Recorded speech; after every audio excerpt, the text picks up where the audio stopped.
Alright, what's going on everyone? I'm Zero and welcome back to Zero 2, where today I've got another Meta Snapshot for you.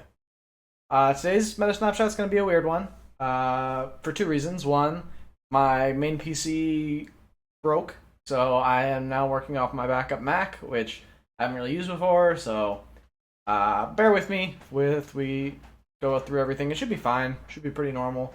But what's not normal is going to be the way we're going about this, because we are going to be looking over the North American World Championships. Why are we doing that? Well, I think that it makes sense to look over the North American Championship because Duelist Advance just came out, and so the actual decks from Duelist Advance won't be aptly represented across the entirety of the tier list, especially due to the fact that those decks only really had this one tournament to shine. And then additionally, I think this is like the biggest tournament of the year for the North American audience. And I'll apologize in advance to Europe because talking about this format is not going to be as relevant for Europeans, especially because they're missing the newest Battles of Legends set, which introduces new Orchest cards, which obviously did very well, alongside the new Gem Knight cards, which no one was really expecting. But I digress. We'll get all into that as we go through. We'll take a holistic view of the meta, we'll talk about it a little bit, and then we'll go into some deck lists from some of the topping decks that I want to highlight. So, starting off, let's go ahead and look at this pie chart that shows the rankings. You can see that Malice was the most represented deck in the North American World Championship qualifier, which doesn't surprise me all that much. I think that Malice was really strong going into Nationals before the release of Duelist Events, and none of the decks coming in Duelist Events really challenge any of the top decks all that much. We do see some new Vanquish Soul cards come out that are very strong. Holy Sue, Vanquish Soul Start, and we'll talk about this when we get to Vanquish Soul, but they weren't enough without the new stuff from Justice Hunters to really dethrone Malice or Mitsurugi Raizel, so I think everyone came in with the expectation that those would be the top two decks, and we can see that they are far and away the top two decks by representation in Top Cut. Malice slightly out-edging Raizel Mitsurugi is somewhat of a surprise. I did think going into this event that Raizel Mitsurugi would be the best deck, but I suppose a lot of people prepared extra hard for that deck. Maybe they thought Malice had been falling off slightly. Even though Malice was still getting plenty of regional tops and wins even. But I digress. It looks like they're kind of 1A, 1B at the top, and then we have a clear third best deck in Vanquish Soul, getting 7 tops compared to 3 or fewer from all the rest of the other decks. It's scary because this deck is already very strong with the stuff coming from Duelist Advance, and then when we get Justice Hunters in a couple weeks, the new K9 cards are going to catapult this deck to an insane level. Expect this to be the kind of new king of the meta. And it's going to be sticking around for a while, so all my Vanquish Soul haters out there, I'm sorry. Some surprises from the lower tiers here. We've got Gem Knight, I think, was the biggest. The apple, when I shake my mouse, the mouse gets bigger. That's fun. Sorry. The Gem Knight deck seems to be doing quite well. And I don't think anyone, myself included, was prepared for this deck going into the event. I think that it was very interesting hearing all of the talk about Gem Knight doing super well at top tables, and then none of it appearing on stream until we got to top 64. So it was kind of shrouded in mysticism all weekend, and finally got to see it in action. It's a very competent OTK strategy. Blind seconds most of the time, which is pretty crazy for a deck competing at the highest level. And I think that was definitely the biggest breakout of the format. Another surprise result from this tournament was Orchest. I think Orchest did very well, which is really cool to see. I think a lot of people were concerned that Orchest might not convert. They thought, oh, Orchest is too weak. It can't compete with Mitsurugi. And I think a lot of people forgot that you can just play it with Mitsurugi. The Mitsurugi engine's super flexible. Orchest got 3 tops with it, and then it's one not listed. But I think that's rude not to list it because it won the event. It was this other Orchest top. It says pure Orchest, it was really Orchest Fiendsmith. But yeah, the Orchest strategy did very well. I think people were discounting it as maybe being able to take 1 or 2 slots, not 4, like it did. So a very strong performance from Orchest. because if you look here, Ryzeal, Mitsurugi, Mitsurugi, Ryzeal, these are all kind of like, in my head, obviously pure Mitsurugi is not the same Ryzeal, but these three all fit under the same bucket in my head in terms of placement. So actually, the Orchest engine did exceedingly well.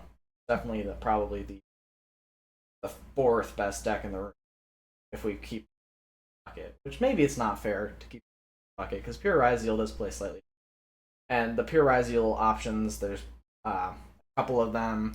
I think there was one heraldic Ryzeal list. Well, and so maybe it's incorrect of me to bundle them. But I digress. Blue Eyes did fine. Memento did not convert as well as everyone thought it did, or would. I think Memento was one of the most hyped decks coming into Nationals. People expected Memento to do quite well. Only got 2 tops, which again, not bad, but not exactly where you want to be. Same thing with Lunalight. Lunalight was a deck that a lot of people were hyping up. A lot of people were respecting Lunalight. And I think that maybe that was why it didn't convert so well. Lunalight, a very powerful strategy, puts up 2 towers, double board nukes, kind of absolutely insane. But it's pretty fragile to hand traps. A lot of people were able to exploit that this weekend, or the Nationals weekend. And I think that the towers thing, people were preparing for it in their sides or extra decks. So I know that some lists were on like Oral Sword and Orchest in order about it. Or Mitsurugi plays Wosu out one of them. So there are ways to get around it and circumvent it. I think that's a lot of decks. That's probably why it didn't convert as well. But without further ado, let's take a look at some of the deck lists. I think maybe we just look at the top 8 without duplicates, and then also highlight anything else that I thought was interesting. So we'll start with the winning deck list from Wilfredo Flores. That is Orchest. Calling it pure Orchest, but again, it's Orchest with a Fiendsmith package and Bestial stuff. So kind of like Fiendsmith Bestial with Orchest thrown in, although Orchest is the primary engine there.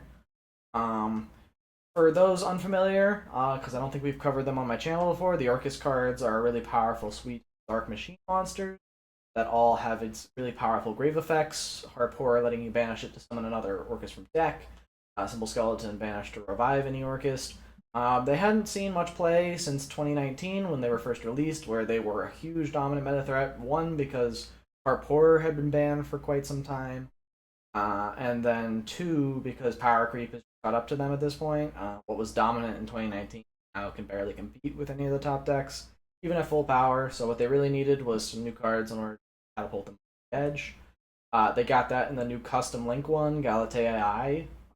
I kind of probably am going to mispronounce that, but it's fine.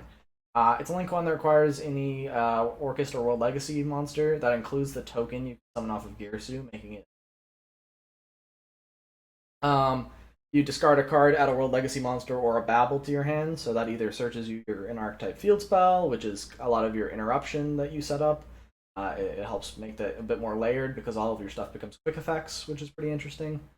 And then secondly, if you don't want to search Babble or you need to combo further, you can search World Legacy World Crown, which is both a extra body and a free extender because it summons itself to the zone that Galatea points to.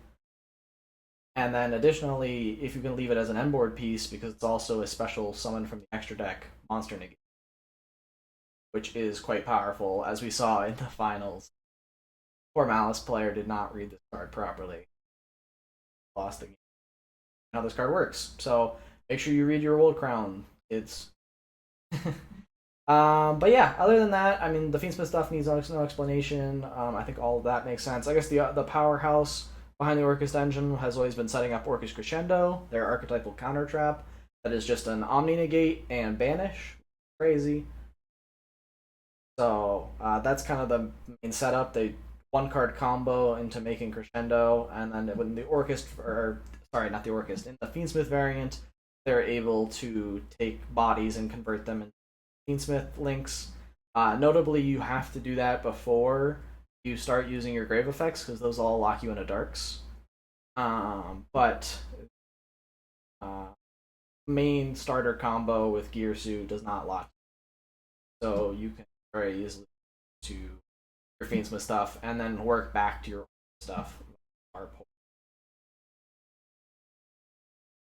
But yeah, I don't think there's anything else too much I need to explain with this list, though. I guess we'll go over all of the Orcus cards that are relevant.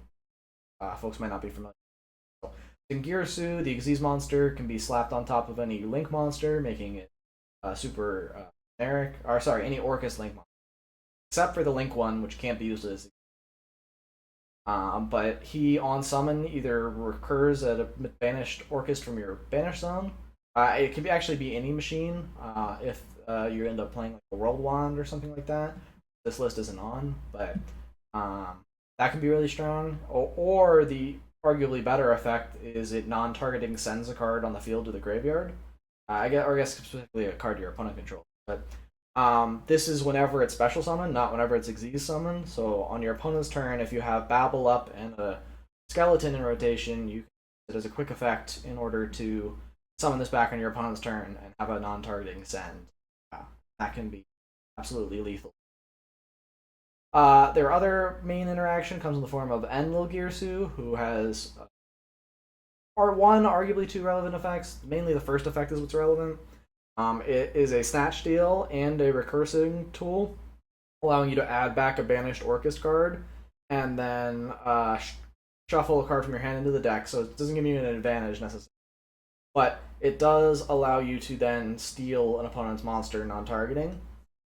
So this can help out large bodies. When Babble's up, this is a quick effect, meaning that you layer your interactions and like steal an opponent's monster mid combo, which a lot of decks aren't prepared for. And I think that's what part of what this makes strong. The secondary effect is fine. If it's in the graveyard, you can banish it, send a card on the field to the graveyard. So it's okay. Not great, but it is what it is. I mean, I guess it's another send, which is nice, but you don't really need that at the time. And your opponent still has to send it to the graveyard, even though it becomes a quick effect with Babble. Galatea, super strong, part of the OG Orcus lineup, allows you to set an spell trap directly from deck. So this plays around Droll really nicely. This deck does not play into Droll really at all, outside of a Grave or Search Tract. My opinion, you should probably be playing a Sanct as well, so that you can further play around Droll, because I think extra strengths, but he won the World Championships and I didn't, so or the World Championship qualifier and I didn't, so I can't really talk too smack. But this also sets your Babble if you didn't need to get it off of Galatea. Get your Crescendo into rotation, strong, and acts as recursion. This alongside Long Girsu, which shuffles two of your banished machines into the deck, means that you're basically on infinite resources. Like this deck can come. You can have these two recycle each other. It's super easy to banish all of your resources with Galatea I to summon itself back as well, which I forgot to mention. I'll mention. And you just get basically an infinite stream of bodies thanks to Harpor keeping all the stuff in right. Speaking of Long Girsu, he gets to send a linked monster to the graveyard that he points. So basically, the monster he points to. This comes up for breaking boards. It can be nice to threaten an opponent's monster, or if they have a really large body that's hard to. That's inconvenient zones for Long Girsu. You send it, but it's also just nice to be able to recycle two banished machines. Sometimes you'll just make this to get extra bodies back into rotation, especially if you're on a more minimal package like. But yeah, that's all the Orcus cards, I think. I explained all of them. The rest of this is all Fiendsmith in the extra deck, so no real need to touch on it. And I don't think he was side decking anything crazy. I guess we can talk about the side deck here and now, front loaded a little bit, because we won't really have a formal side deck portion. So we'll talk a bit about the hand traps. Charmies are really big this format. I think that everyone was on Fuelos and likely Perugia as well. Fuelos checking a lot of the top decks like Ryziel, Mitsurugi, like Alice, like Orchist, and either Orchist variants or Phoenix variants all summon from the deck and extra deck a bunch of times. Kulos is absolutely crazy. Perulia does check the Ryzeal strategies quite hard. It also can check the Vanquishal strategy, which I think a lot of people were prepared for. So that is an important piece of most people's side decks. Lancia was ubiquitous, as it has been since Malice's release, because of how much of a turn ender it can be against the deck. This person chose to play quite a few Bestials. I shouldn't say this person, we know their name. Wilfredo Flores, national champion. Fact on his name, I guess. But yeah, the Bestials were quite strong. There are plenty of light and dark strategies floating around, whether it's Mitsurugi, whether it's Beansmith. So having interactive Mischief of the Gnomes to deal with Ryzeal, shuts down both halves of the deck and is like searchable off of Thrust, which is nice. Stake and Arrest also for Mitsurugi Ryzeal, making it so that they can't search anymore, which is kind of their whole strategy. Turns off all the Mitsurugi 5 effects, turns off all of your Ryzeal effects, and this deck doesn't need to do much direct searching. Outside of Engraver and Galatea Eye, all of the rest of the deck either like sends from deck to graveyard, or summons directly from the deck, or sets directly from the deck, which circumvents Mistaken Arrest. So you can kind of do your whole game plan under Mistaken Arrest. Nice. And then Deep Barrier in here again, probably for Ryzeal. Was very. Seems like this person had a lot of targeted hate for that deck. Maybe kind of why it didn't. A lot of folks thought because people were prepared for the strategy. So having options again. Two separate options that are both really strong. Side decking Imperm I think is a bit weird. This Imperm's okay. I don't really know what scenarios you would want to put in Imperm. I guess going first. It's a nice going first card that's also decent going second. It allows you to customize which charmies you're playing. Because I do think a lot of the struggles with side decking the fact that you need to have a plan for when you're going first and want to take out all your charmies. And then also main deck Droplet was something I think a lot of people were starting to catch up on right before this tournament started. Now we're able to see main deck Droplet do quite well because of how well it interacts with a lot of the end, shutting off a detonator, shutting off a Kumo or something like that, like just completely blanking opponents' interactions, and they can't respond to it most of the time because super powerful. A lot of people just. And Droplet sends a lot of your Orcus cards to the graveyard, so you get a lot of value. Harpor.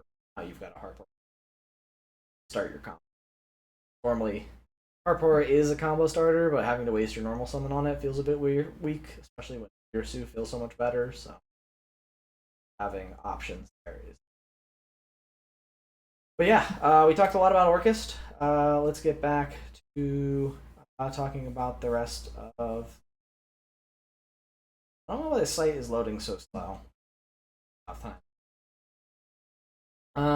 But we'll talk next about Malice, because Malice got second place. For the umpteenth time, Malice was unable to win. Feels bad, man.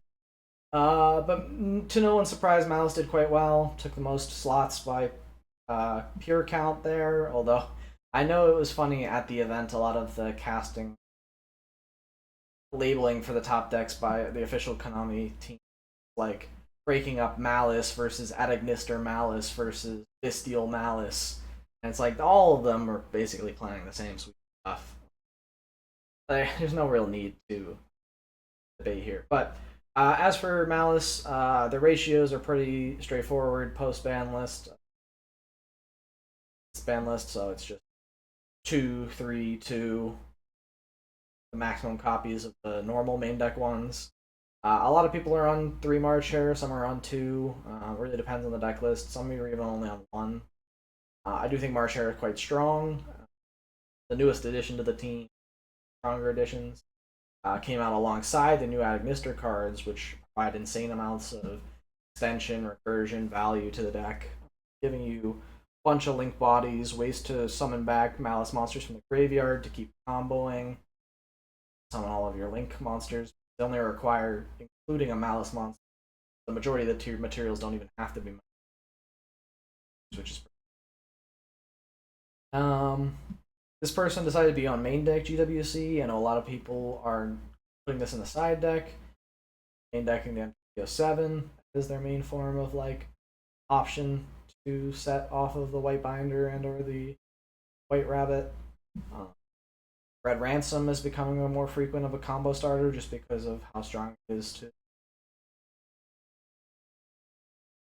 And then Allied Code Talker being an Omni Negate option for the deck also was a power level spike, being able to both revive all of your mounts and also give you Negate on top of mounts. Already impressive layered forms of interaction. But outside of that, this list is pretty standard. I don't think there's anything that should surprise anyone who's playing the deck. Dominance Impulse, also very strong piece that Malice has access to because it's all darks. A lot of decks, any deck that can play Impulse is going to be playing Impulse. It's that strong. Checks Malice, checks Mitsurugi. Just being able to negate an effect that summons a monster is absolutely. But moving on. I guess we'll talk about the side deck real quick. About the same, like I said, side deck in Perulia was quite common alongside main decking it. I haven't seen a Meows yet among the top strategies, but Meows was also quite present, at least from watching the streams and discussing their experience at the events.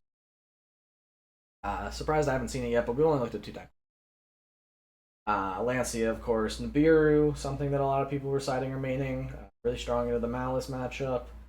If you pair it with another hand trap, kind of the same thing against Raziel, but you again really do need that other hand trap in order to bait the cross or something like that. Like Nibiru on its own doesn't feel that great, but it does feel.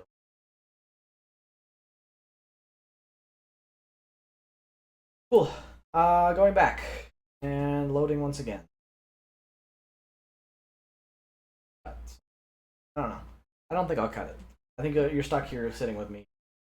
But the third place deck is something cool we get to talk about. That's Gem Knight. Gem Knight has a couple of game plans going first if they're forced to.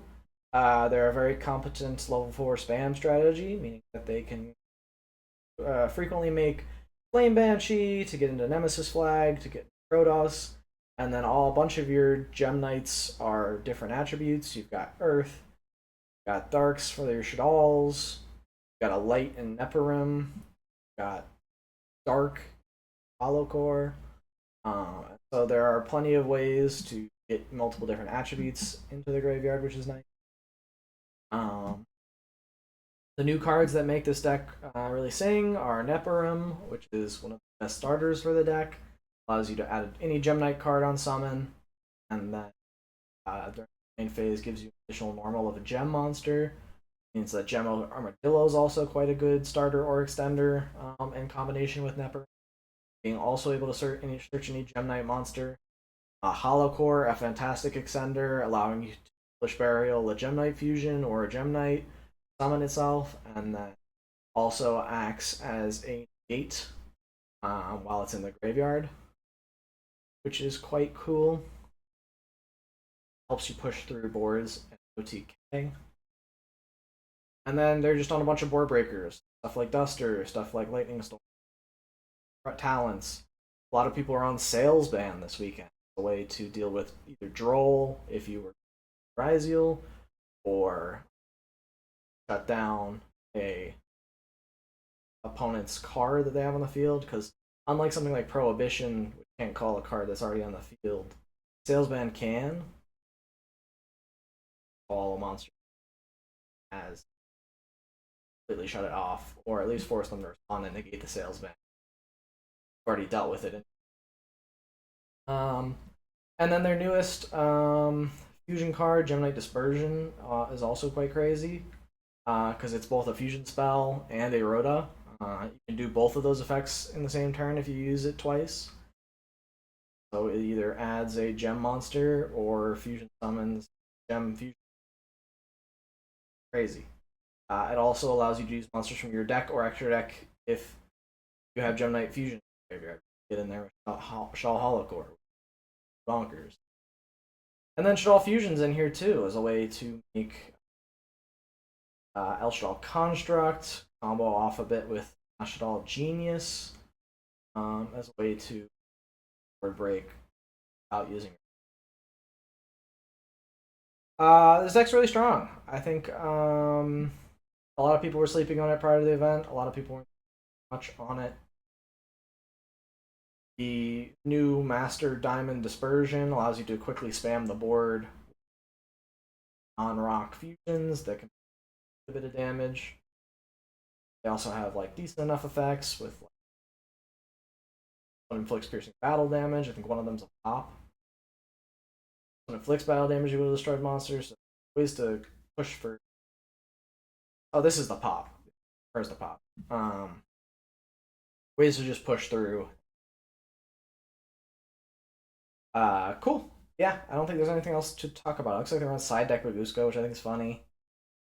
I guess their extra deck was tight enough where that happened, but like I said, it's a competent rank 4 strategies. The matchup warrants a Baguska. Baguska is powerful. This was really hard on the anti-Malice hate with stuff like Lancia, stuff like Chaos Hunter, Owls, all designed to shut down Malice strategy, and then 5 Kaijus. I guess that's to deal Liger Dance. Yeah, the light matchup. But again, Kaijus are decent going because they can just out problematic. Cool. Yeah, I think there was Gemnight's really neat, interesting deck. I think it really shined brighter, unintended, than people thought it might before the event, and it's really cool to see it. We already talked about Malice. What in the world is this deck? It's like Onomat Raziel? We can talk about Onomat Raziel. I think this deck was really cool. The new Onomat cards are really strong extenders and basically a bunch of level 4 spam, allowing you to set up quite a few different rank 4s, including Gaga Girl, which is like Omni Searcher, which is quite crazy. Problem being, it has to have a material that is an Onomat monster underneath it to use that effect to search. So it doesn't combo perfectly with your Raziel stuff, but the Raziel cards on their own still quite strong. Detonator is still quite an insane boss monster.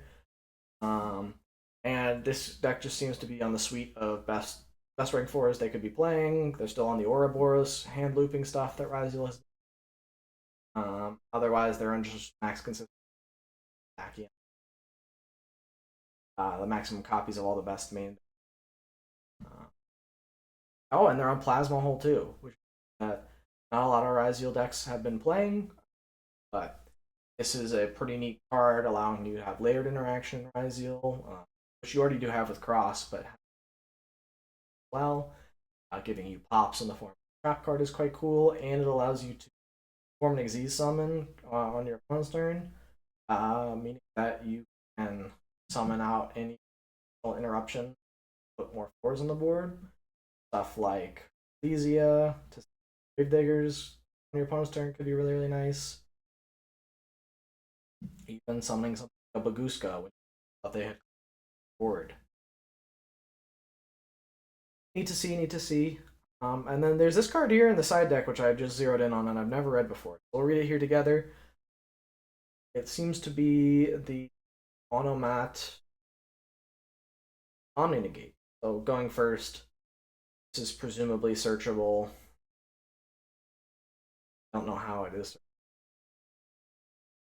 Presumably one of these adds a spell trap that meant Onomat monsters. I just don't know which one. I'm not super.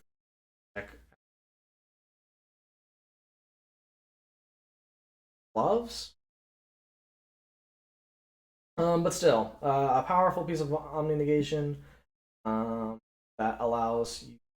They're not notably. They're not on any of the pseudo rank ones like the Utopic Future, Utopic Draco Future. The Raziel stuff still does lock you into rank 4s. Tricky to combo all the new.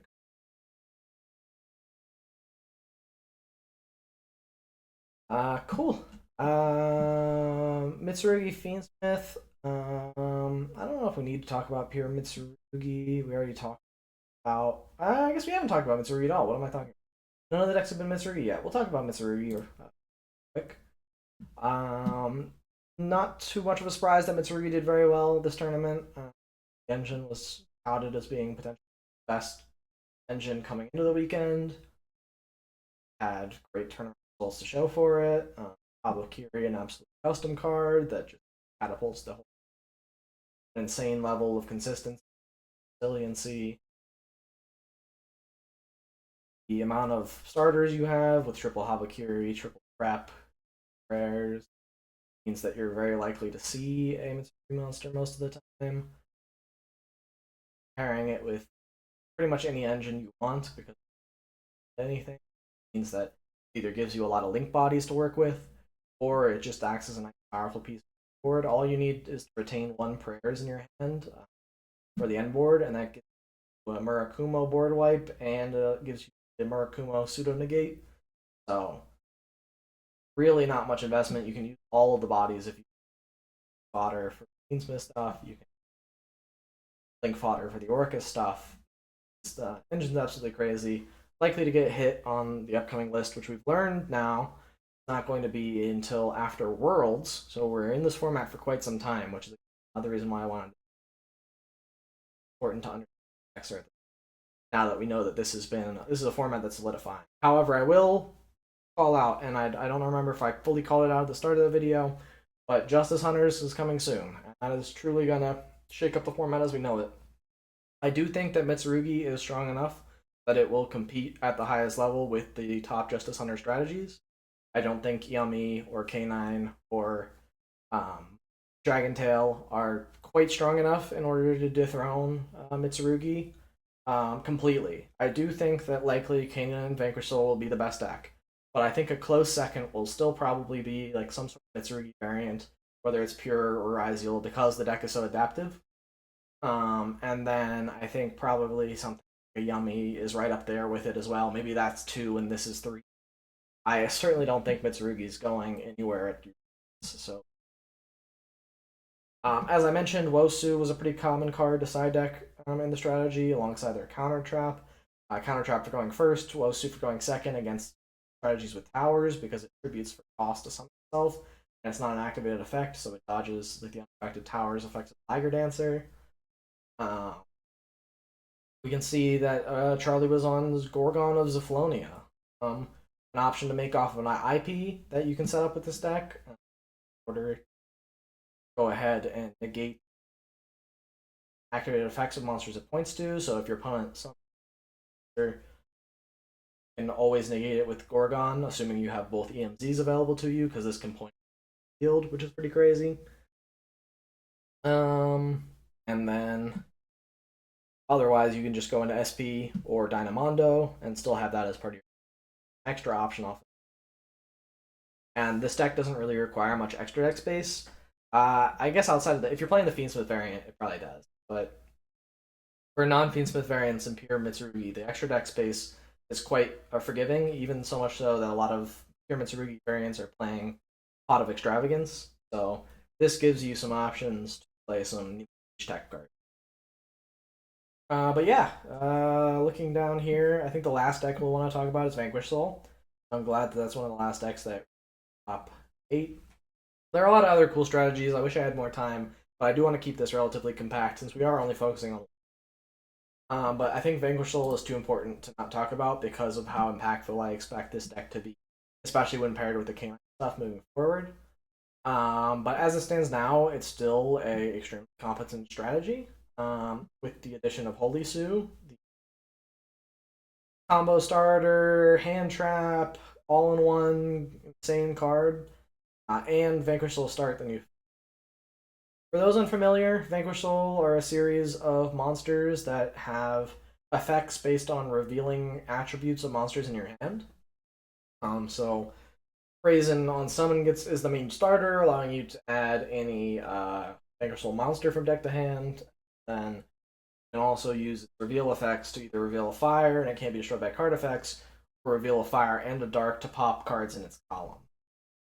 Something to consider there is that in order for this deck to function, fire, darks, and earths. If you look at Caesar Valius attribute, and earth is on all bunch of other as well. So having a good in archetype earth monster was something that the deck really struggled with. Prior to this, they had to play Pantera, not very good, and then like Caesar Valius is also an earth, but you want to use his effects to reveal, and so you might have to play multiple Caesar Valius, which wasn't very good either.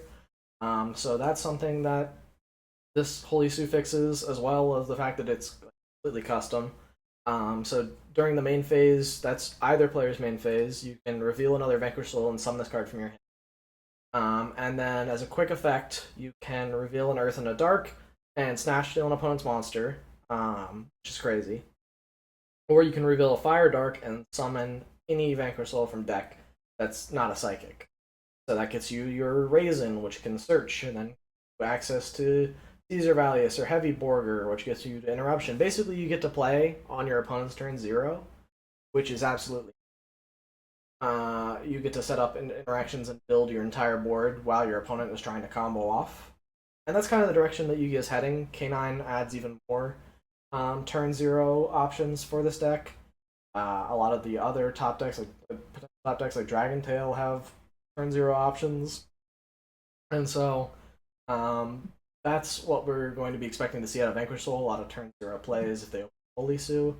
They have a lot of consistency in Triple Stake Your Soul. Tripper Mad Love is now a starter thanks to the new field spell, which basically allows you to trade out a Vanquish Soul for another Vanquish Soul. You can go normal summon Mad Love, add field spell, trade out for Raisin. Raisin is your starter, so this card used to be like a 1-of kind of brick. Now it's a 3-of starter. It's absolutely nuts. The field spell also gives you destruction protection, which is quite nice, and during the end phase, as long as you control 2 or more Vanquish Souls, which is quite trivial for this deck to set up, you can set a Vanquish Soul trap from deck, so it's even more advantage. They now get really consistent access to Snow Devil, where before they still had access to it because they could search enough Mad Love, but it was kind of hard to summon Mad Love throughout your combo, and not something you always did in the deck. Now you're always getting Snow Devil, which is destroy all monsters on the field, typically, depending how many attributes you have, but the whole goal of this deck is to have all 3 attributes in rotation, so almost always you're getting the destroy all effects, then you also, all your guys are undestroyable by card effects, and you get to summon a Vanquish Soul for free. Like, it's a crazy card. They're also in a suite of rank 5s, because they can make quite a few of them with Holy Sue, Long, and whatnot, that allow them to make things like Paradise Smasher as a